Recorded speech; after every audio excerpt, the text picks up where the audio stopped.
CJ Marks here, and I recently had the opportunity to sit down with the 2015 world champion of public speaking, Mohammed Qahtani.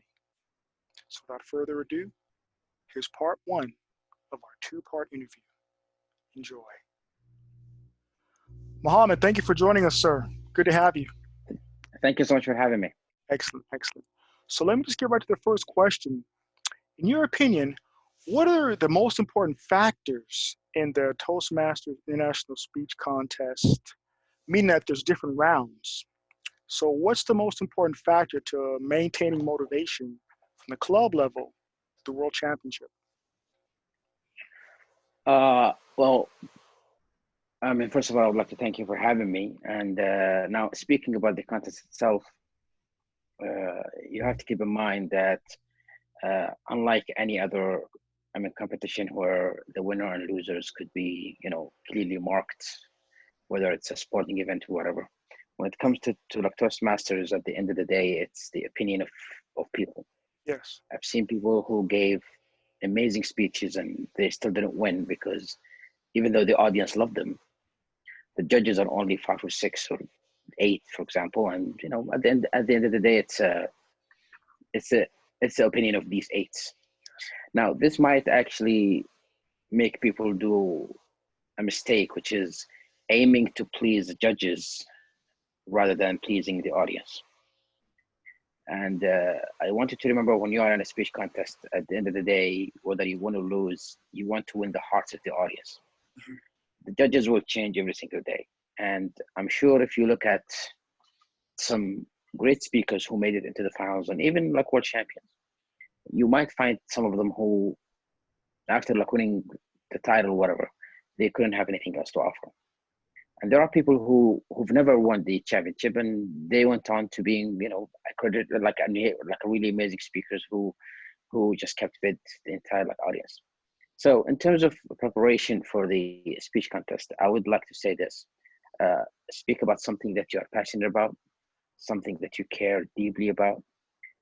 Before you even start the club contest, you might, like I've seen people who think, you know what, my club really isn't that much of a competition, so I'm not really gonna work on my speech much.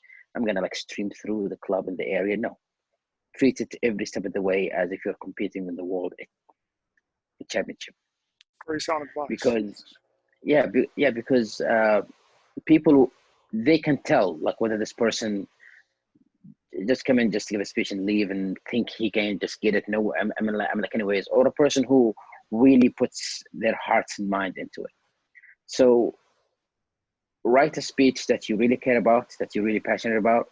Avoid using old speeches, because if you keep using the same speech over and over again, people will automatically assume that you have like nothing else other than that Mhm. speech. So always be in the habit of writing new speeches every now and then, and like refining it. Seek mentors, not just one mentor. Seek like multiple mentors. And so that, for me, that would be the process to even start to consider before you even enter the speech contest. Okay, excellent advice. Excellent. Now, for you, Mohammed, humor is a very important element in your speeches. Now, as we know, Yeah. humor can be relative to perspective, cultural backgrounds, what have you. So, Yeah. how do you make it a point to be relevant across cultures? What are some important factors when crafting the humor aspect of your speech? um, like one of the advices that I always give people when they're writing speeches is make sure that your speech is a universal speech, which means it can make sense whether it's giving in China or the US or Africa or like anywhere. And that is a really a bit of a challenge, because people tend to write their speeches or come up with ideas based on the culture that's like random. And again, they want to please the judges within that. Within that, like area. Mhm. So, for example, if you're like in India, for example, and all the judges are going to be like Indians, you might want to write something that only please Indians. Now, this will take you maybe up to the like district level, but you take it internationally, it's not gonna really just make sense. Mhm. So, in terms of humor and making it applicable for everybody across the board, I would advise to watch a lot of stand-up comedy, because that's what I do. I used to be a stand-up comedian. And that's when I see, okay, not to steal jokes, but to see how these comedians actually make the jokes. Now you have to be extremely careful when it comes to jokes, because a joke that might be fine in one culture might tend to be offensive in another culture. True. And that's why I advise people to, when you want, I mean, like if you have a speech that you're really passionate about and you think this is a winning speech, and try it on a lot of like audiences. And actually, and this time is a really great time, because you have a lot of like online meetings from all over the world. A person in like Japan can speak in a club in the US. So ask one of these clubs, can I speak at your online meeting? And use it as a tool to kind of just test your speech and see, because it might be effective where you are, but you take it to a Western culture, they might not actually, I mean, like understand it well, or even the humor might not be working well, or maybe, and that's the bad part, is it might come out as like offensive. So make sure you test your speech against a lot of audiences from like different background to make sure that the jokes, first, they work, and secondly, they're not offensive to the audience. Excellent advice. Yes. As a 2015 world champion, you are a world champion whose native language actually is not English, correct? Yes, So yes, that's true. what advice would you possibly have for non-native English speakers, or whose second or third language is English, looking to compete in an international speech contest?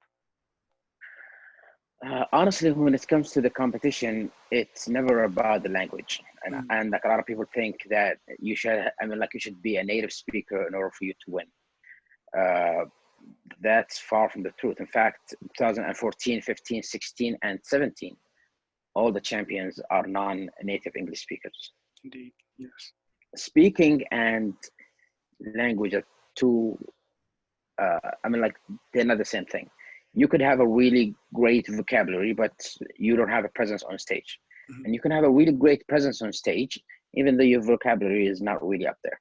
Actually, I've been like honored and privileged to go over to like a lot of the districts around the world, and I've noticed that like people who are really have a really great grasp of the English language, to the point that they think in a subconscious way that they're much better than like anybody else, end up not winning the contest. And usually the person who has, the broken English and the broken grammar and all that ends up walking out, because once that person takes the stage, he owns the hearts of the audience. And this is the key when it comes to speech contest.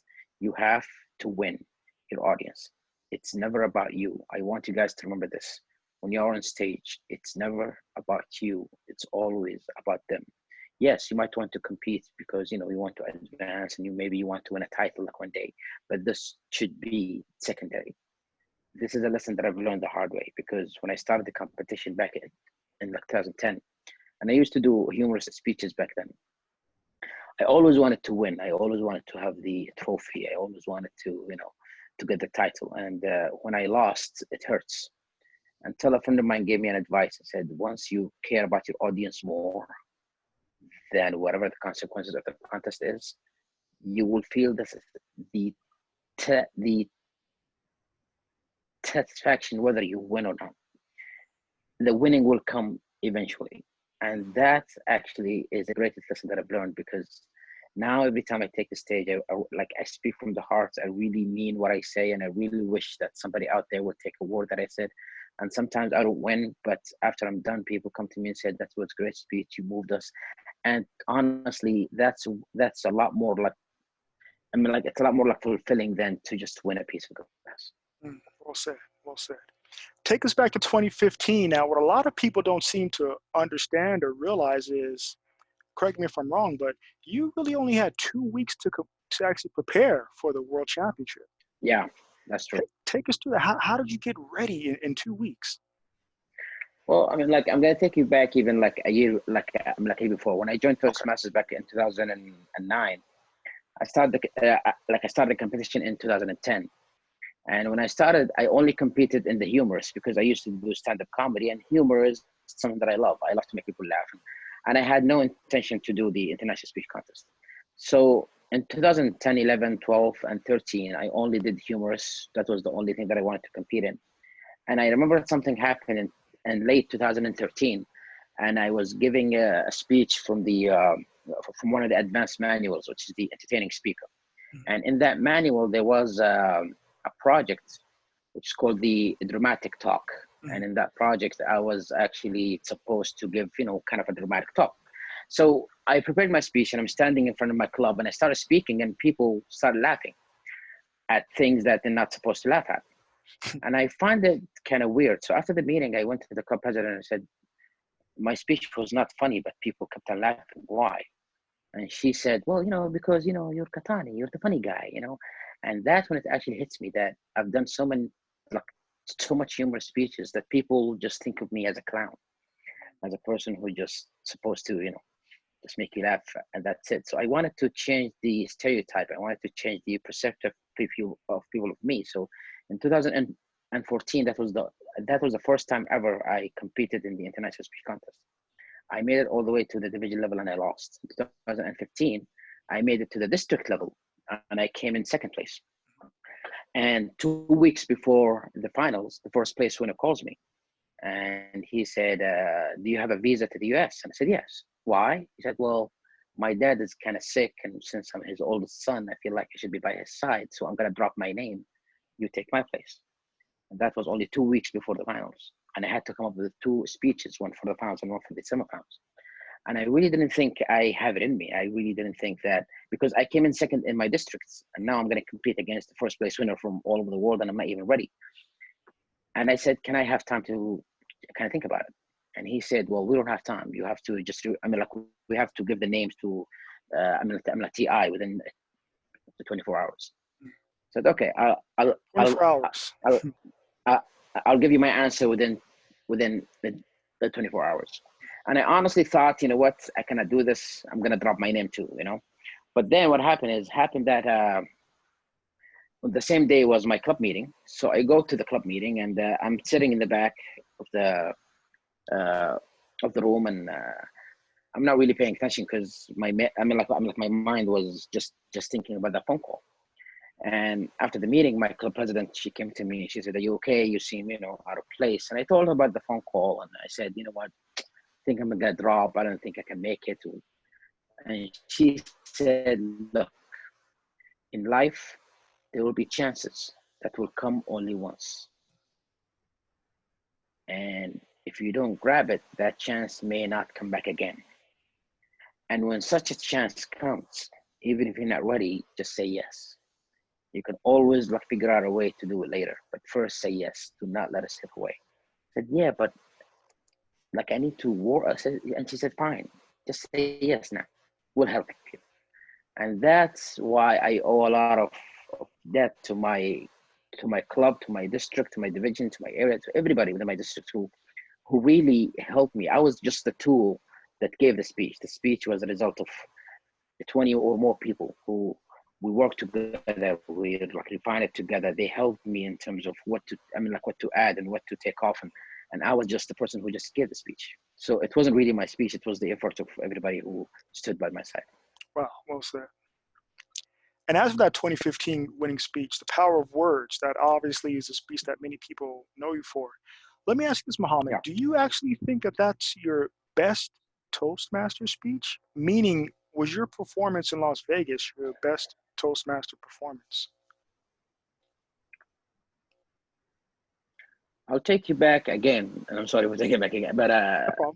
2014, when I started to do the international speech for the first time, I wrote a speech that I thought was my masterpiece. Mm-hmm. I thought this is Mohammed's a great guy, and I have some more questions for him.